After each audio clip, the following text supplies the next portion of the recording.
नमस्कार, मैं हूं डॉक्टर संतोष। आज के वीडियो में हम बात करेंगे 7 ऐसी हैबिट्स के बारे में जिनके द्वारा नीट जैसी कॉम्पिटिटिव एग्जाम जो है उसमें क्वालिफाई किया जा सकता है। तो ये जो 7 हैबिट्स है उनके बारे में इस वीडियो में हम बात करेंगे। तो इन 7 हैबिट्स में से सबसे पहली हैबिट जो है वह है कंसेप्चुअल रीडिंग। मेरे हिसाब से कंसेप्चुअल रीडिंग जो है वह बहुत ही महत्वपूर्ण चीज है।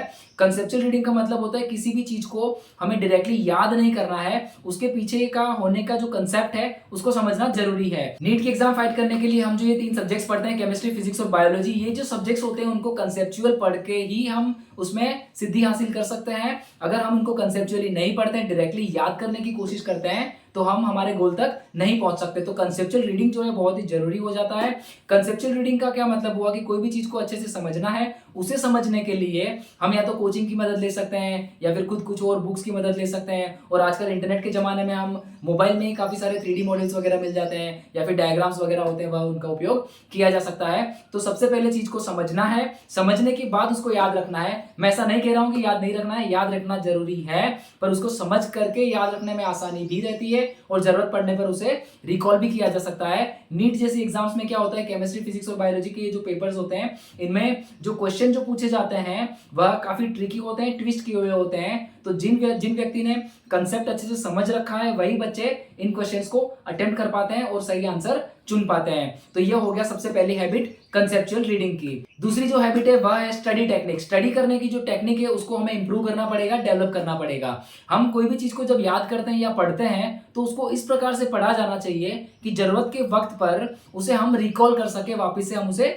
याद कर सके। तो कई प्रकार के शॉर्ट फॉर्म बनाए जा सकते हैं, फ्लो चार्ट्स बनाए जा सकते हैं, डायग्राम्स बनाए जा सकते हैं। मेरा मानना है कि कई बार क्या समझते हैं कि हम किताब में जो डायग्राम है वही डायग्राम के हिसाब से जाना है, ऐसा जरूरी नहीं है। उसके अलावा भी डायग्राम्स आप खुद के हिसाब से बना सकते हैं, चाहे ड्राइंग कैसा भी हो, पर आप अपने हिसाब से कोई छोटा मोटा कैसा भी किसी प्रकार का ड्राइंग बना करके चीजों को याद कर सकते हैं। कुछ जो शॉर्ट फॉर्म्स होते हैं कुछ किताब में डायरेक्टली दिए होते हैं और कुछ जो शॉर्ट फॉर्म्स होते हैं वो हम हमारे हिसाब से बना सकते हैं और उनको याद कर सकते हैं। हर एक व्यक्ति के लिए कुछ कुछ जो शॉर्ट फॉर्म्स होते हैं वो अलग अलग भी हो सकते हैं और कुछ जो शॉर्ट फॉर्म्स होते हैं वो सबके लिए लागू हो सकते हैं। तो इस प्रकार से हर एक व्यक्ति जो है वह खुद के हिसाब से काफी शॉर्ट फॉर्म्स बना सकता है, शॉर्टकट्स बना सकता है या फिर डायग्राम्स बना सकता है या फिर फ्लो चार्ट बना सकता है। पर एक चीज हमेशा याद रखनी है कंसेप्चुअल रीडिंग की, जो अगला पॉइंट मैंने आपको बताया था कि कंसेप्चुअल रीडिंग के बाद ही ये याद रखने में आसानी रहती है। तो इस प्रकार से दूसरी हैबिट हो गई स्टडी टेक्निक, जो भी बहुत महत्वपूर्ण होती है। तीसरी जो हैबिट होती है वह होती है टाइम मैनेजमेंट। टाइम मैनेजमेंट बहुत इंपॉर्टेंट चीज होती है। हमारे जितने भी कार्य है वह हमें पता होने चाहिए कि हमें क्या क्या पढ़ना है, कितना पढ़ना है, और हमारे पास जो कितना टाइम है उसका भी हमें अंदाजा अच्छी तरह से होना चाहिए। उस टाइम फ्रेम में उन वक्त को जचाना होता है, यानी कि हमें जो जो काम करने हैं उसको, वो जो ड्यूरेशन है, पूरा जितना टाइम हमारे पास है उसमें फिक्स करना होता है। और इस प्रकार से हमारा एक शेड्यूल बना हुआ होना चाहिए और हर एक दिन का शेड्यूल पहले से प्लान किया गया होना चाहिए कि इस दिन हम क्या क्या पढ़ने वाले हैं, कौन सा सब्जेक्ट पढ़ने वाले हैं, कौन से सब्जेक्ट में से कौन सी चीज कितनी पढ़ने वाले हैं। तो इस प्रकार से टाइम मैनेजमेंट के हिसाब से चलना बहुत जरूरी हो जाता है, वरना क्या होता है कि काफी सारा बाकी रह जाता है या फिर अपन तेजी से पढ़ना शुरू करते हैं और कुछ चीज अच्छे से नहीं पढ़ पाते और जल्दी से खत्म करने के चक्कर में उसको सही से नहीं पढ़ पाते और फिर वो हमारा लॉस हो जाता है और पीछे टाइम बचता है, वो हमारे कुछ काम नहीं आता। ज्यादातर ऐसे एग्जाम्स में टाइम कम ही पड़ता है, पर फिर भी टाइम मैनेजमेंट इसीलिए बहुत इंपॉर्टेंट हो जाता है। तो ये हमारी तीसरी हैबिट हो गई टाइम मैनेजमेंट की। चौथी जो हैबिट है वह है self motivation and positive attitude. तो सेल्फ मोटिवेशन क्या होता है वो समझेंगे हम पहले। सेल्फ मोटिवेशन का मतलब यहाँ पे ये होता है कि हम साल भर पढ़ाई करते हैं या पूरे साल के दौरान या 2 साल से पढ़ाई कर रहे हैं, तो उस दौरान हम कई बार ऐसा होता है कि हमें खुद को मोटिवेट करने की जरूरत पड़ती है। खुद को कई बार हम नर्वस से होते हैं या फिर मेंटली डिप्रेस्ड हो जाते हैं या फिर कुछ चीजें समझ में नहीं आती, इसलिए हम कई बार मेंटली ब्रेकडाउन हो जाते हैं। तो ऐसी कंडीशन में अपने आप को वापस से खड़ा करने के लिए मेंटली हमें चार्ज होना होता है, इसलिए हमें अपने आप को खुद को मोटिवेट करना होता है। तो जो व्यक्ति अपने आप को मोटिवेट जल्दी से कर लेते हैं या फिर मोटिवेट करना जानते हैं अच्छी तरह से, वह व्यक्ति अपना टाइम नहीं गंवाते और अपना जो मेंटली जो स्टेटस होता है उसको लड़खड़ाने नहीं देते, और इस वजह से क्या होता है कि वह व्यक्ति कंटिन्यूसली पढ़ाई कर पाते हैं और उनका टाइम खराब नहीं होता। तो इस प्रकार से सेल्फ मोटिवेशन इंपॉर्टेंट चीज हो जाती है यहाँ पर, ऐसी जो टफ और कॉम्पिटिटिव एग्जाम्स होती है उनके लिए। इसी के साथ पॉजिटिव एटीट्यूड भी इंपॉर्टेंट चीज है। पॉजिटिव एटीट्यूड का मतलब ये होता है कि जब कभी हम कोई टेस्ट देकर आते हैं या फिर कोई पेपर लिख कर आते हैं और फिर उसमें हम अगर फेल हो जाते हैं या फिर कम मार्क्स आते हैं या फिर हम कोई टॉपिक जो अच्छे से समझ नहीं पा रहे हैं या फिर बार बार तैयारी करने के बाद भी कोई मिस्टेक जो है हमारी रिपीट हो रही है, तो ऐसे में क्या होता है कि हम मेंटली टूटने लगते हैं और नेगेटिविटी सी छाने लगती है दिमाग पर। तो ऐसे वक्त में हमें हमारा पॉजिटिव एटीट्यूड उसको डेवलप करना जरूरी हो जाता है और हमें ये समझना होता है कि अपने आप को मेंटली परेशान होने की बजाय किस प्रकार से अपने जो चीजें हैं, जो फेलर है या जो काम हमसे नहीं हो पा रहा है, उसको पॉजिटिव नजरिए से देख करके वापस से मेहनत बरकरार रखनी होती है, आगे बढ़ते रहना होता है। तो इस प्रकार से ये जो चौथी हैबिट है self motivation and positive attitude की, यह भी इंपॉर्टेंट हैबिट है। पांचवी जो हैबिट है वह है हेल्दी लाइफस्टाइल। हेल्दी लाइफस्टाइल बहुत ही इंपॉर्टेंट चीज है। अगर हमारा हेल्थ सही है, मेंटल स्टेटस सही है, तभी हम अच्छे से पढ़ पाएंगे, तभी हम अच्छे से चीजों को याद कर पाएंगे। और यह जो हेल्दी लाइफस्टाइल जो है उसको मेंटेन करने के लिए हमें टाइम टू टाइम खाना खाना होता है, खाने में न्यूट्रिशियस चीजें लेनी होती है, फल फ्रूट वगैरह है, हरी सब्जियां वगैरह है,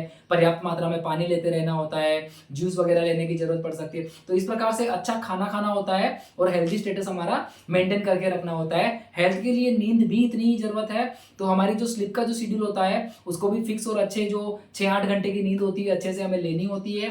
और इस प्रकार से स्लीप का जो टाइम होता है उसको भी मैनेज करके चलना होता है एक हेल्थी लाइफस्टाइल के लिए।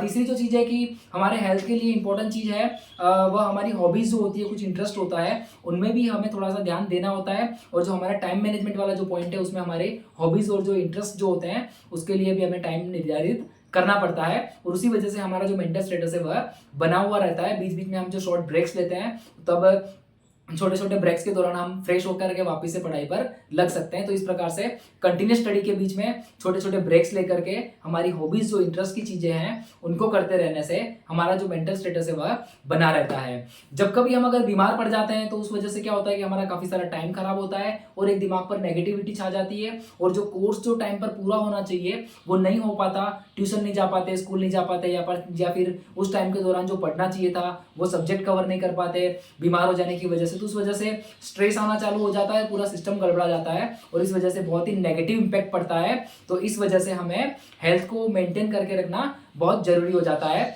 तो साल के दौरान 2-3 बार अगर मौसम चेंज होता है तो उस दौरान हमें सर्दी जुकाम ये चीजें लगती है, तो उस दौरान हमें जल्द से दवाई वगैरह लेने की जरूरत रहती है या फिर कुछ प्रिकॉशंस लेने होते हैं। तो वो सब पे ध्यान दे के चलना पड़ता है। तो इस प्रकार से हमारा जो हेल्दी लाइफस्टाइल है उसको मैनेज करके चलना भी बहुत जरूरी हो जाता है। छठी जो हैबिट होती है वह होती है प्रैक्टिस। यानी कि हमें जो भी सब्जेक्ट्स हम लोग पढ़ते हैं उसके जो क्वेश्चन पेपर्स होते हैं उसको सॉल्व करना होता है, प्रैक्टिस करनी होती है। और जब कभी हमें लगता है कि हम किसी टॉपिक में या किसी सब्जेक्ट में वीक हैं तो उस जगह से हमें उसको ठीक करना होता है। थोड़ी ज्यादा मेहनत करनी पड़ती है, अच्छे से पढ़ना पड़ता है और उस चीज को ठीक करने के लिए हमें कई टेस्ट वगैरह देने पड़ते हैं, पेपर्स वगैरह सॉल्व करते रहना पड़ता है और इस चीज की बार बार प्रैक्टिस करते रहना होता है। तो इस प्रकार से छठी जो हैबिट है प्रैक्टिस, वह भी महत्वपूर्ण है। सातवीं जो हैबिट है वह कंसिस्टेंसी। यानी कि जो आगे की हमने जो 6 हैबिट्स देखी उस पर हमें बरकरार बना रहना है, कंसिस्टेंटली उस पर हमें काम करते रहना है, कंसिस्टेंटली स्टडी करना है, कंसिस्टेंटली कंसेप्चुअली स्टडी करना है, स्टडी की टेक्निक्स जो है उसको बरकरार रखना है, हमारा हेल्थ है उसको बरकरार रखना है। इसी प्रकार से सभी चीजों को बनाए रखना है और यह इस प्रकार से कंसिस्टेंटली हमें स्टडी करते हैं तभी जाकर हम हमारे गोल तक पहुंच सकते हैं। तो इस प्रकार से इस वीडियो में हमने 7 हैबिट्स देखी। ये जो 7 हैबिट्स है इन पर काम करने से, इनको ध्यान में रखते हुए चलते हैं अगर हम, तो नीट जैसी कॉम्पिटिटिव और टफ जो एग्जाम है उसको हम क्वालिफाई कर सकते हैं। अगर आपको यह वीडियो अच्छा लगा है तो वीडियो को लाइक करें, दोस्तों में शेयर करें और अगर अभी तक आपने हमारे चैनल सब्सक्राइब नहीं करी है तो कृपया चैनल सब्सक्राइब करें। नमस्कार।